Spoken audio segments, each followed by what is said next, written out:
కార్మికుల ఐక్యత, మున్సిపల్ కార్మికుల ఐక్యత, మున్సిపల్ కార్మికుల ఐక్యత, పెంచాలే జీతాలు వెంటనే. ఈరోజు దేశవ్యాప్తంగా కార్మిక సమస్యలు పరిష్కరించాలని చెప్పి దేశవ్యాప్తంగా రేపు ఆగస్టు 10 నాడు దేశవ్యాప్తంగా బంద్ పిలుపు ఉంది. ఎందుకంటే ఈరోజు దేశంలో బీజేపీ ప్రభుత్వం వచ్చిన తర్వాత, రాష్ట్రంలో కాంగ్రెస్ ప్రభుత్వం వచ్చిన తర్వాత కార్మికులను ఇబ్బంది పెడుతూ, కార్మిక చట్టాలను కాల రాస్తూ ఈరోజు అనేక రకాల ఇబ్బంది పెడతా ఉన్నారు. పెరుగుతున్న ధరలకు అనుగుణంగా ఖచ్చితంగా జీతాలు పెంచాలని చెప్పి కూడా దేశవ్యాప్తంగా రేపు పెద్ద ఎత్తున బంద్ పిలుపు ఉంది. కాబట్టి రేపు జరగబోయే ధర్నాలో ప్రతి ఒక్కరు పాల్గొనాలి. రేపు ఎవరు కూడా పనులు పోవద్దు. రేపు 9 గంటల నుంచి మధ్యాహ్నం 3 గంటల వరకు ర్యాలీ ధర్నా ఉంటుంది. ఖచ్చితంగా ధర్నాలో పాల్గొనాలి, ప్రతి ఒక్క కార్మికులు పాల్గొనాలని చెప్పి కూడా దేశవ్యాప్తంగా తీసుకోవడం జరిగింది.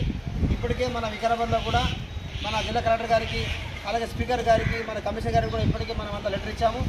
రాష్ట్రంలో కూడా అందరూ కూడా రాష్ట్ర ముఖ్యమంత్రి గారికి, ఆర్థిక శాఖ మంత్రికి, అలాగే మన కమిషనర్ గారికి కూడా అందరూ కూడా మనము మన జీవోలు మన లెటర్ ఇవ్వడం జరిగింది. కాబట్టి రేపు ఖచ్చితంగా ప్రతి ఒక్కరూ మన మున్సిపల్ ఆఫీసులో పనిచేసే మన జవాన్లు కానీ, ఆఫీస్ స్టాఫ్ కానీ, అలాగే మన బ్రికాడర్ కానీ, వాటర్ సెక్షన్, ఎలక్ట్రిసిటీ సెక్షన్, అన్ని రకాల సెక్షన్లు ప్రతి ఒక్క కార్మికులు ఖచ్చితంగా సమ్మెలో పాల్గొనాలని చెప్పి కూడా ఈరోజు దేశవ్యాప్తంగా పిలిపించడం జరిగింది.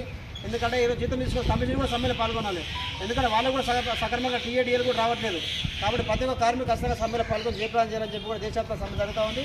అందుకని ఆగస్టు 10 రేపు ఖచ్చితంగా అందరి ధరల సమ్మెలో పాల్గొనాలి. ఎవరు కూడా రేపు పొద్దున పనులకు పోవద్దు.